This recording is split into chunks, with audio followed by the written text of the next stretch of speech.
So it is that rules-based order that is collapsing, fragmenting before our very eyes, that is, has created the disorder that is leading to a new order. When you then look at Africa there, Africa made China.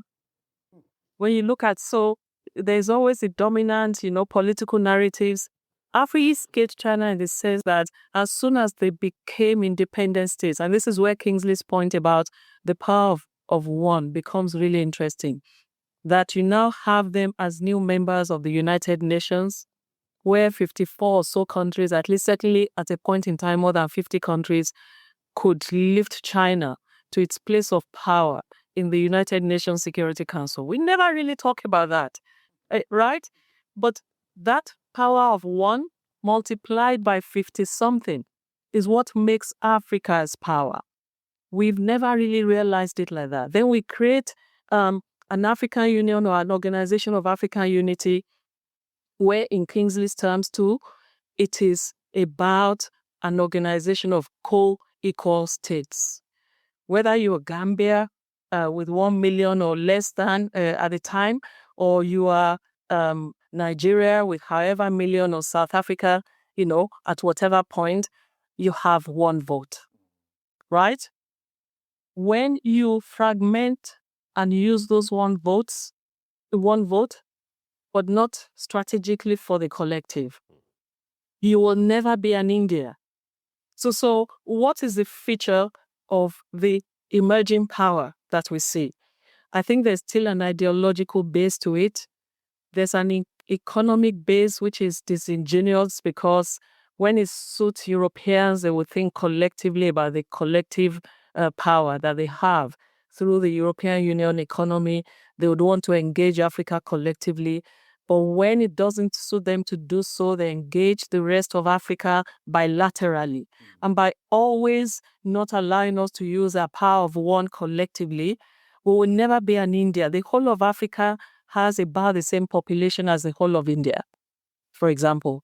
The difference being that India is under one governance roof, right? We are separated and fragmented, given the colonial history that we have, into 50-something states. So when you look at the feature of this particular world order, some things make that power new for us. Apart from China, which is thinking economically all the time, you have a US which actually has caused the disarray in the liberal order in that sense, which is still thinking traditionally in military terms. But the new forms of power that technology has made possible, that people communicate anywhere transnationally. And therefore, it's creating states within regions, states of people, transnationally within regions. That is a new form of power that has not been that way before. The power of our ordinary peoples. And I also think it creates possibilities for collectives so there's an institutional logic that used to think that United Nations had the global, but you had a regional order in which the regional were, they were subsumed into the global. There's an independent form of action being in regions. And we have not realized that as a new kind of power. And I want to close by saying that feature, when you interpret it through an African lens, means that for the first time you can think about dominance through the things that make the economies of the world. I don't think China can be China if it's not thinking about the raw materials and the natural resources that are coming from parts of Africa. The rest of Europe can't think about their mobile phones, can't think about anything without thinking about what we have in Africa.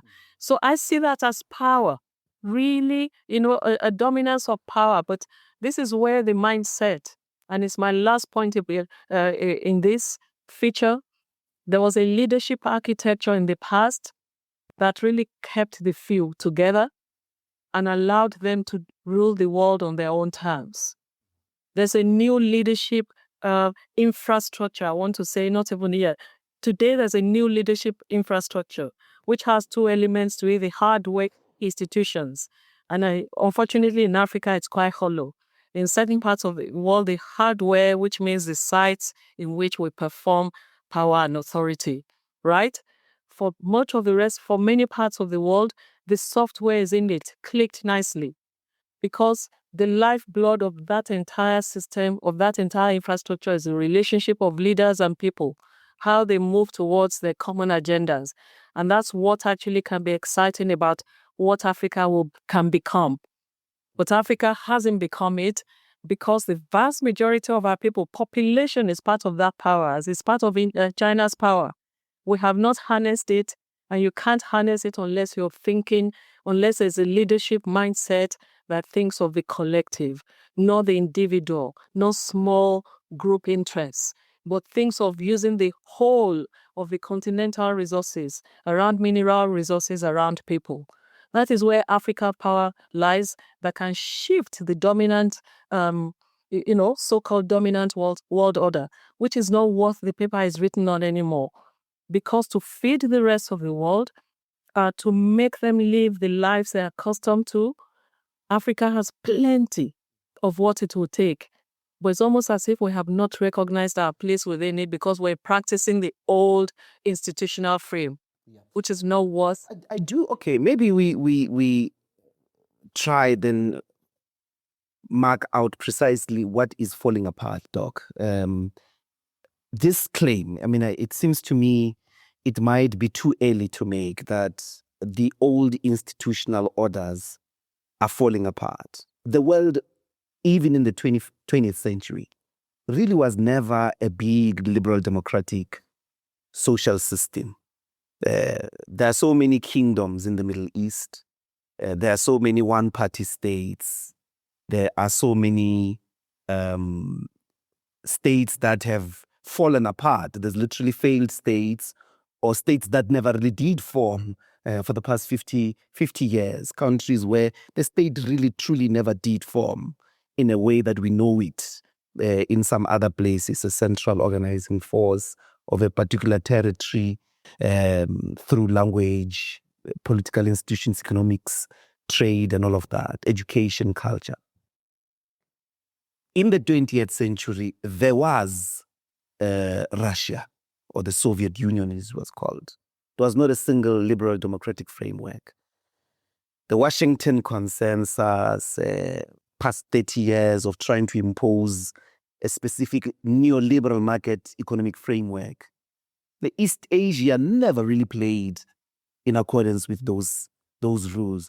So in a way, how really is it true that something new is emerging if the world has always existed in a diverse form? And these actors, to the extent to which they are acting on a global stage, always had to accept difference. You know, it goes back to Antonio Gramsci's argument that the old order has died and the new is struggling to be born. And I think we are in that flux now of the new order struggling to be born. And part of that challenge lies in the defiance of what has always been defined as the periphery. For instance, African states were built as a form of extracting resources for the colonial masters or for the colonial powers, never for the development of the African state. We look at the weaknesses of the African state. If you drill deep into that, you realize that colonial powers never did anything to develop the state. They've always used them as a source of resource. It actually does make sense that the metal stock exchange is based in London, and there are no metals in London. So these metals are taken from all over the world, particularly from within the continent. We keep on supplying these critical minerals. So this struggle of the new being born, it's much more pronounced in the African continent because the state was never built with a clear idea that the state must be strong and be very independent. It has some links of being dependent on the colonial masters. But that's collapsing. And that's changing. You find in the new generation that it's very much resistant to that. And the unfortunate part, Doctor, is that what we are terming here as military coups and so on, these are popular uprising against the old consumption pattern in the state left by colonial powers. So you're starting to see a rebellion towards this consumption pattern of the state. And if you go back, you look into the Constitutive Act of the African Union, which does not recognize what is called unconstitutional takeover. Now, unconstitutional takeover is very broad. It would include even peaceful, popular uprisings, even in situation where repression, it's so prevalent. And if you look at the level of poverty and resources, there's a disjuncture there because of the predatory political elite that the colonial powers have left behind and the culture that they've left behind. So the new generation is rebelling against that. And they're starting to redefine this new order that is struggling to be born. And all of us are struggling with that. And I'm saying the African Union is part of struggling with defining this unconstitutional takeover. How do you call a popular uprising against a dictator that is unconstitutional? A dictator goes to say, I've won 99% of the electoral vote, which is basically unpopular. It defies basic logic. So those are the issues that in the continent we're struggling with. But what Prof is talking about is a consolidation of our resources to use them as a sources of power to bargain with other powers around the world.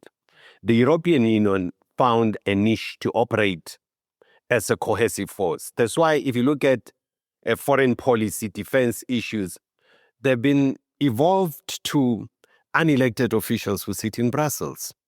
In Africa, I mean, I hear now we're going to have the African Union sitting in the G20. There's nothing that has evolved to the Union in terms of powers. So they will be sitting there and they can't speak on behalf of the entire continent because there's no cohesive position that we have agreed. This is, and that was developed, given to the Union to articulate as a common approach that everyone would understand within the continent that with respect to these matters, the AU would speak on all our behalf. It hasn't happened. So we need to do that. But we need to use the power of our resources to put them in a pool. I mean, take South Africa, Doc. South Africa here, Prof, you know, we have 78% of a platinum resource, a key metal required in the automobile industry. Namibia has 11% of the global uranium, really needed in the nuclear power energy. If we were to consolidate some of the strategic resources, Angola, Nigeria, if you look at the oil that we have in there, we can use that to bargain with the rest of the world. We can use that to project our power. But because we're so fragmented and we haven't had the leadership that really rises to the occasion, I always say in my own view, Prof, that the only time we had a glimpse of strong unity within the continent is when we had President Mbeki and President Obasanjo. And they were trying to steer the ship in a particular direction. But since they left, that vacuum has remained there. And if you look at the creation of the African Union, it's a brainchild of these leaders because they understood the REC that they were trying to develop, that you must build regional bloc. They were starting to come together. But since they left the political space, we've had serious vacuum of leadership in terms of bargaining. That's why part of finding a country like South Africa in the G20, it's not because South Africa is one of the 20 biggest economies. It's because South Africa was bringing into that equation the rest of the African continent. Can we say the same now? And South Africa will do extensive consultation with the rest of the continent. Even attending the G7, there will be a consultation between OBJ, Mbeki, Meles, and so on. They would agree in terms of the strategies to pursue that. Do we have that leadership, visionary leadership now that is able to articulate the best interests of the continent, not of a particular country? And that's where the challenge is. Prof, maybe the new thing that is having us talk about a new global order is the power of China, which is balancing off in many ways than one, the United States. And we see US administration, academics or intellectuals and bureaucrats constantly contemplating what the consequences of this dwindling power is, which started with the priority of finance in the United States, capitalist development, the basing of the dollar, which basically meant manufacturing went to China. Then they started depending on China for manufacturing because they were focusing on the strong dollar, on everybody stockpiling dollars as their reserve currency. But then they became this dependent on China, and China took advantage of that, became what it is today. But historically, China has been powerful before. It's not known, the Chinese are not known as a people who go all over the world to impose them without colonizing anyone. So are the Russians. But other than that, how else are we to make sense of the global superpower called China? They haven't been this dominant in a global system of this nature before. What kind of a power it is? Someone was saying China is a communist country. By all communist literature, I think we can all agree it is not. But please, that's the first thing. The second thing, I've listened to Chinese diplomats and their constant reference to Confucius, which I suppose is a reference for Chinese nationalism. What is that? What is this constant reference to Confucius and the age of China when they were the most sophisticated, well-developed state across the world? They've got this nostalgia, or rather this reference in their history that they go to, that we have been in this position before, where we were strong, developed, industrializing, and all of that. Maybe I pose it in that sense as a point of departure for your description of what is China, and as a superpower, in what form are we expecting it to act based on these signs, to act on the world stage? The world stage used to be dominated by people who wanted to create the world out in their image. With China, are we looking at something different? Or is it a Chinese Confucius way of creating the rest of everybody out of their image without going at it directly? You know, a fascinating question.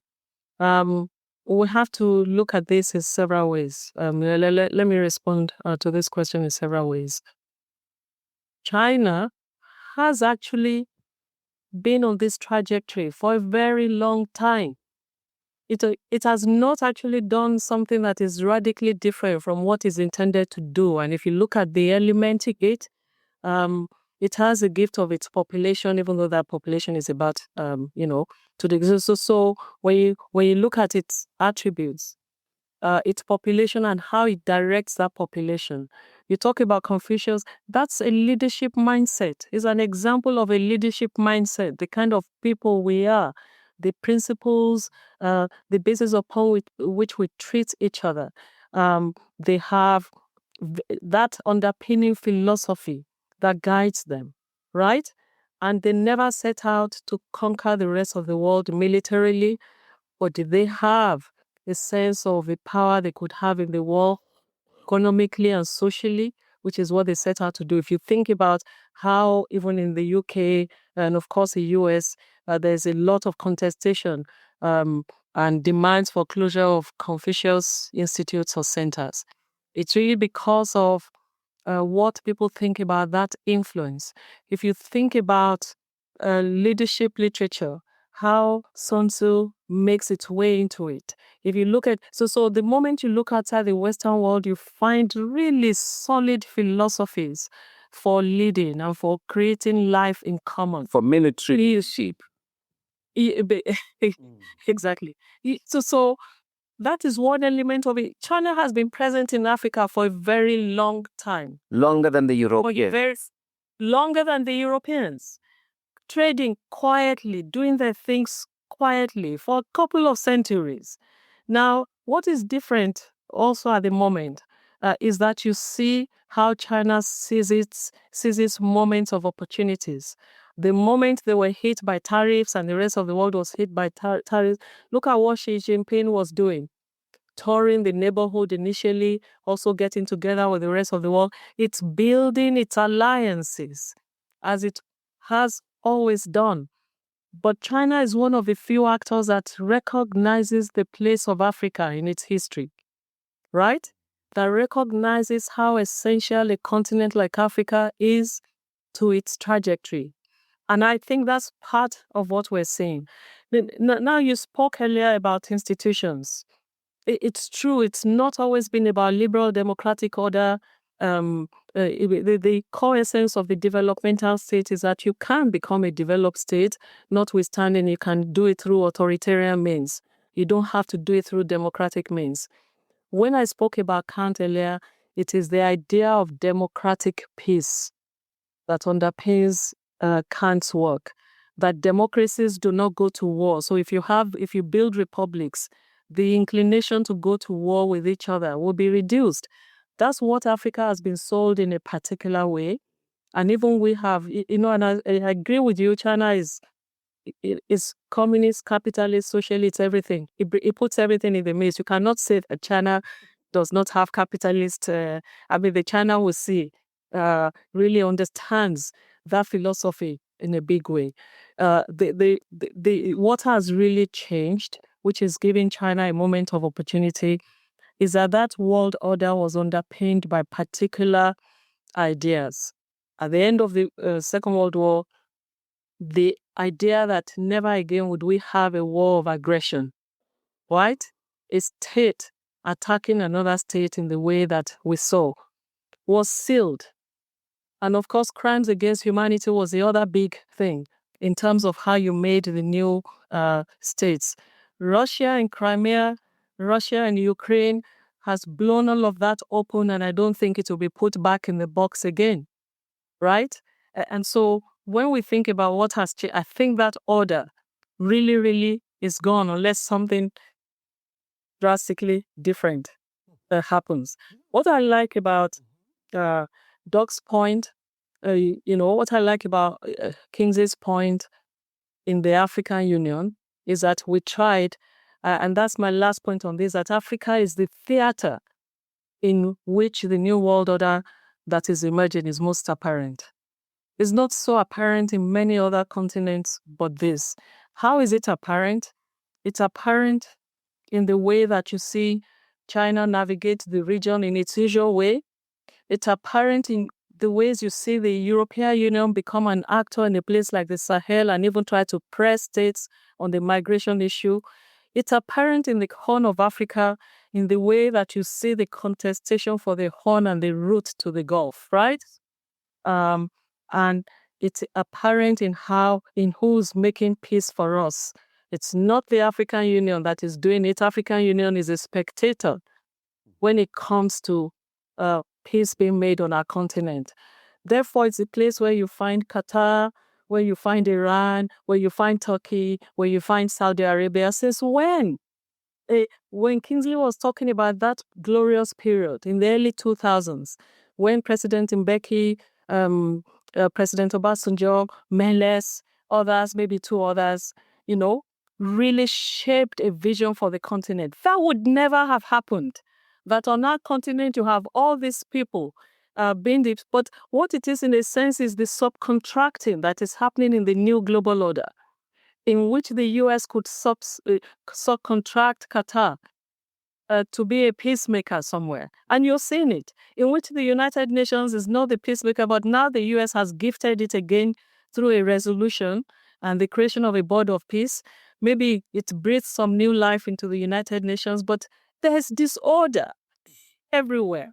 And that's why I think Kingsley's point gives us a moment of opportunity to say that collectively and it's not 55 states coming together all at once, but that you have some leaders shaping the way forward. 6 to 10 of them helping build a collective agenda to negotiate with the rest of the world. This is an opportunity. And we're not seizing it. Where's the leadership? This point forward, Doc. I mean, this idea that when the world was in a transition before, I don't think, I mean, I think 1945, end of World War, what you really get because of that war is what they call the rules-based global order. I mean, you have a huge institutions that get created, the United Nations, General Agreement on Tariffs and Trade, and ultimately the World Trade Organization. You can name many, many others, Security Council and all of that. But when colonization was at its peak, the reach, the fight over the continent, people sat somewhere and said, okay, which we now call the School of Africa.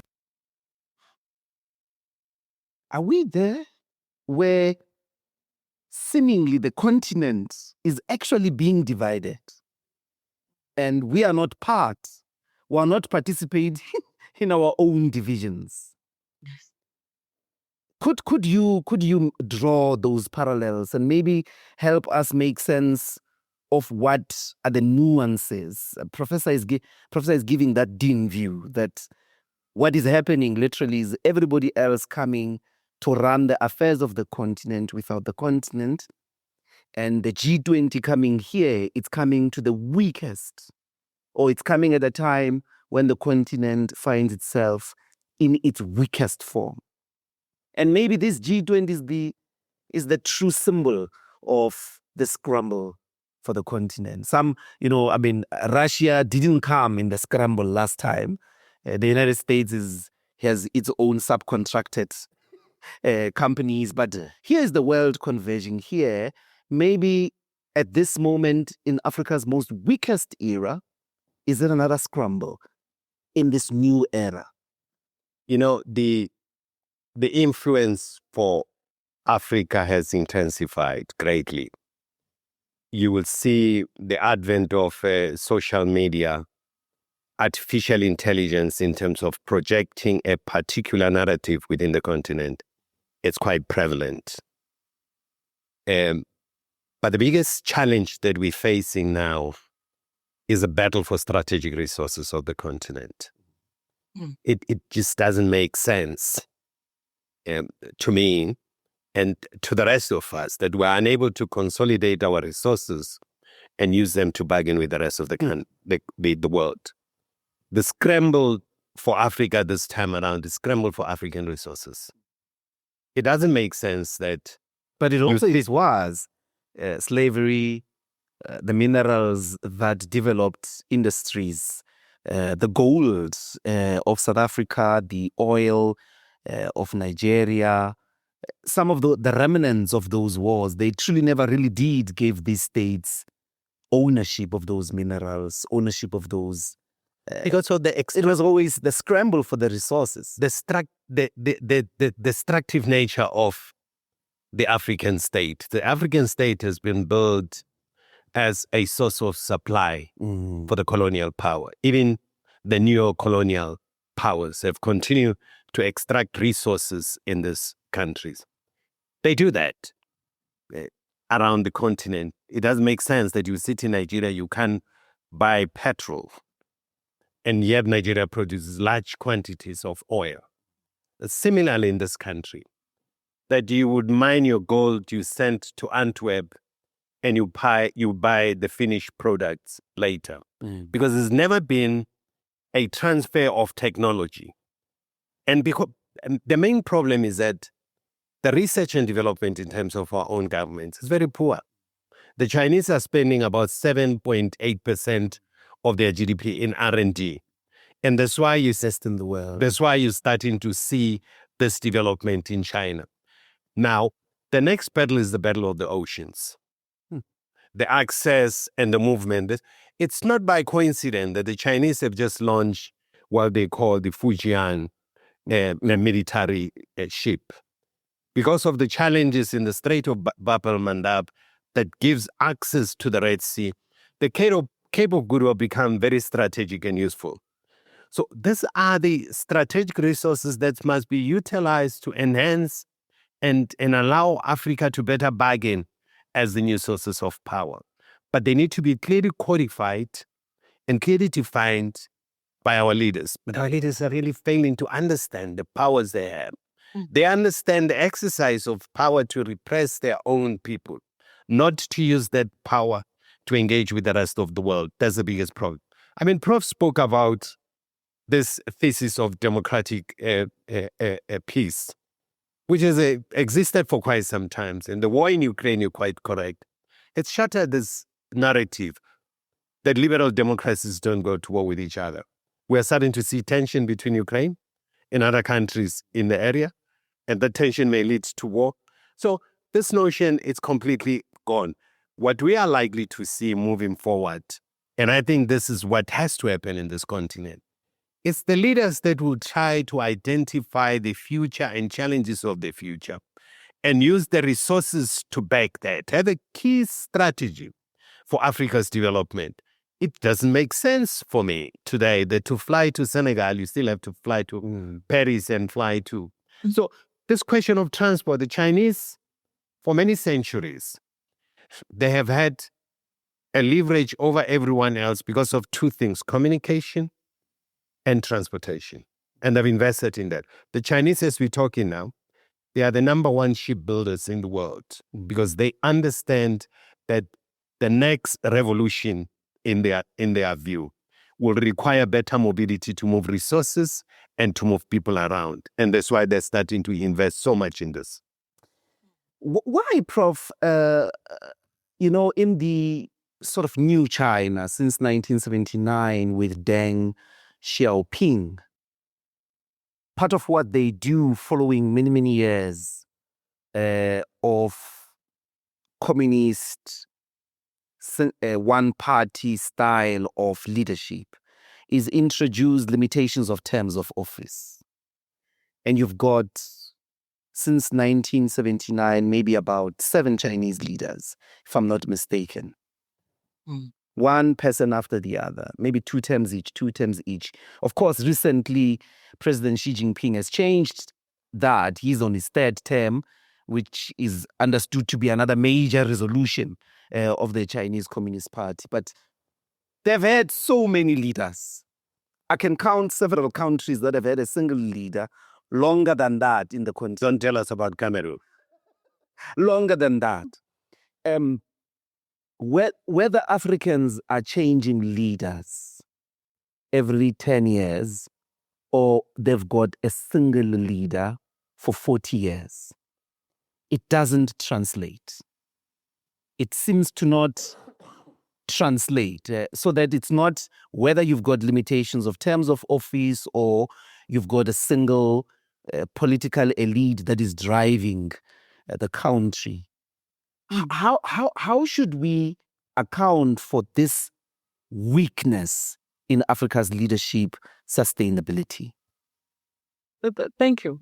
My work on leadership studies emerged after my security development nexus work, because I think the single most important factor that has affected Africa negatively and that could impact it positively in the future is a question of leadership, how we understand it. And I think creating positions of authority, let's recognize that is so different from leadership, right? And we bought this idea that we just need 2 terms to restrict people to terms of office and elections, and then that's a magical thing.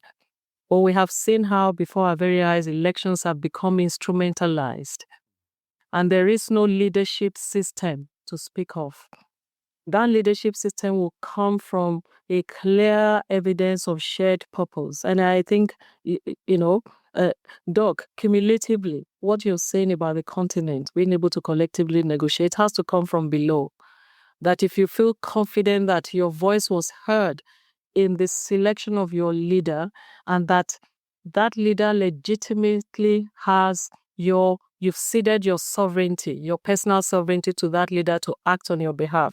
Everybody rolls up their sleeves because they're guided by shared purpose, shared vision.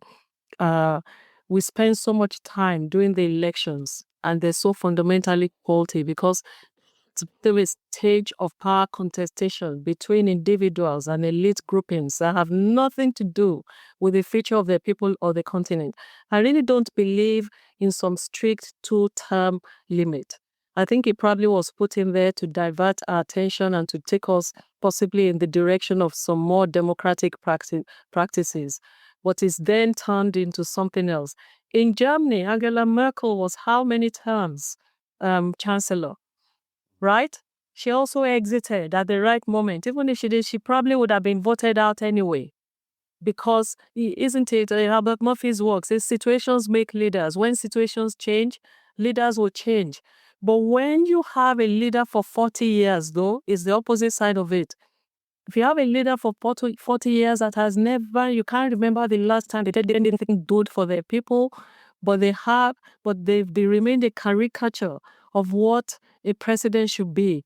You also need to ask, underpinning both types, whether the 2-term limit or the lifelong president is the absence of a leadership system, of an exchange, total absence of an exchange of influence between people and leaders. Because once mutuality is not there, both of them become back cabals, right? That are trying to control a place. I think elections and this term limit thing has been so instrumentalized, we don't even know where we're going as a continent. But what is practically now? What is this solution you are proposing? What does it look like? A leadership system, or is it a leadership production system? If you were to lay it out for us practically, what would it look like? The Chinese make politics fundamentally professional. It's like going to want to become an engineer, an electrical engineer. You have to go pay time, learn, and they've got measurements of improvement. It's fun. It is the most meritocratic leadership production system in the whole world. Nothing like that you see in the world. At the same time, you've got the Vietnamese, you've got the South Koreans, you've got different articulations. You've got the Japanese, for instance, as well. What is this leadership production side or system for the African continent? Let me put a radical thought. It's not so radical. I firmly think theoretically and conceptually it could work. It has worked on the continent of Africa because when some of our countries wanted to leave colonial rule, remember how many times they said, let's have a plebiscite, right? First we create for you, because you don't know how to govern yourself. So we'll start with a plebiscite, have House of Chiefs. This house, it takes you 20 years, you're still having one constitution after constitution. In Nigeria, we had several of those constitutions before independence finally came, right? Right from the 20s all the way to 1960 or the time. So sometimes we don't look back to see what can work the other way around. The only way I see to extricate the continent from the hands of these cabals in many places is that you start with plebiscites around where the country wants to be in 20 years' time. So that when we're doing strategy 2040, 2045, it's because we've collected it and had referendum after referendum on this is where we want to be. These are the national priorities. We could have done that in South Sudan when it became a new state. And then you move to, here's how we want, these are therefore the priorities for our natural resources. We want to prioritize education, health, this, and X% of the, of our money will be spent, of our resources will be spent on this. You vote. Sometimes you lose it. You actually organize your country's strategy around those votes. Then you seal a constitutional vote around it. We have cemented this for a generation in the Constitution. Only then should you ask who is best placed to help deliver these national priorities. If it's a businessman, if it's a whatever, you go all out and you vote on the basis of the evidence they have given you. That is how you retreat your country from rogues, right? But we use only what the West has told us to use, right? We're colonized in our minds completely. Because I think as Africans, ordinary people, young people, all of us, the power of one. Use your vote to determine your country's future. Vote in plebiscites first. Vote for issues before you vote for people. And make that a practice. The real people will emerge because they'll be voted out. Because when people get used to voting for, in referenda, they will make choices that suit them.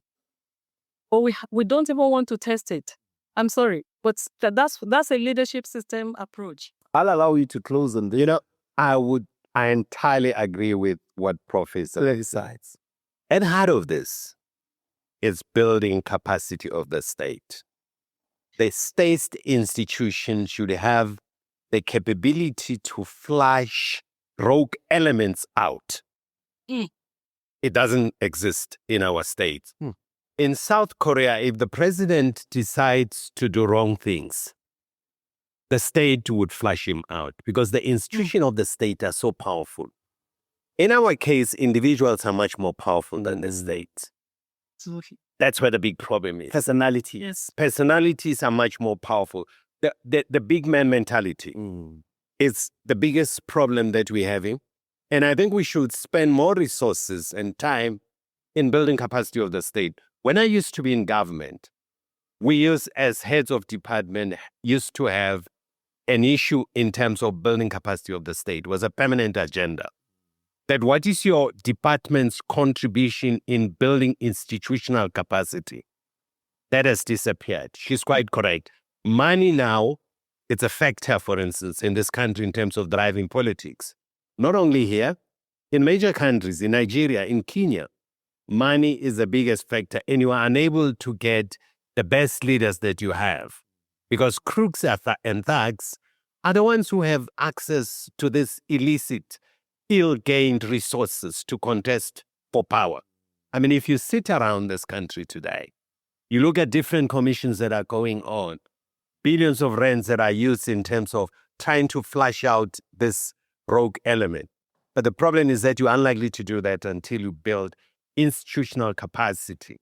To be able to do that automatically without spending a lot of resources. You don't need a commission to get a criminal to get arrested. You need the state institution to be able to arrest and take this criminal on. But she also, it seems to me, this referenda reference is some form of a similar suggestion to national dialogue. Let us go and get citizens to say what must be the priorities of South Africa, of the country.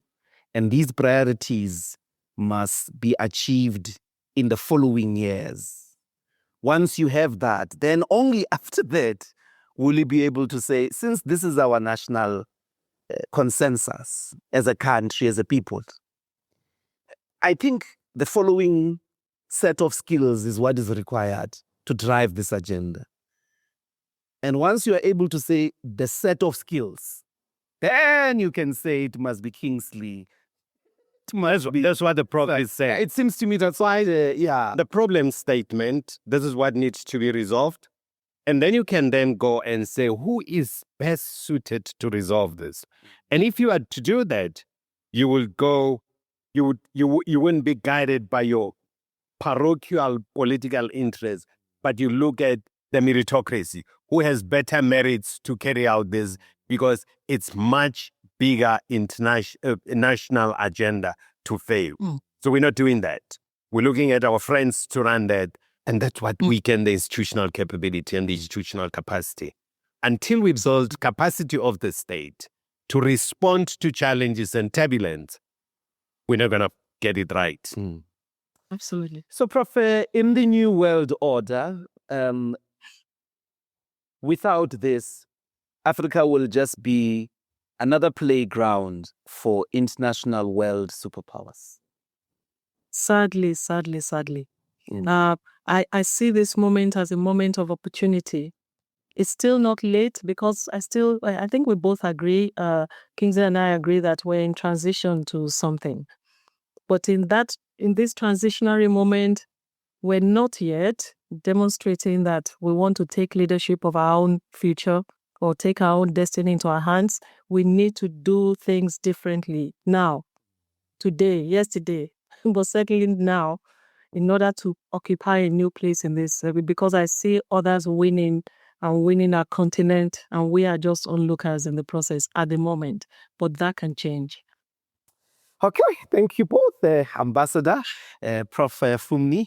I hope one day we'll have you physically in South Africa, Johannesburg. Yes, I was meant to be there this week. I just couldn't. I almost called to say I was going to be, around, but then I didn't travel in the end. I'm sorry. I'll be there. Thank you so much for creating time to both of you for us here at the African Renaissance podcast. Thank you, Dr. Thank you so much. And thanks, Gomez. So lovely. It's always a pleasure to share views with you. I learned a lot from you. Thank you. Me too. Thank you. Thanks. Excellent hosting.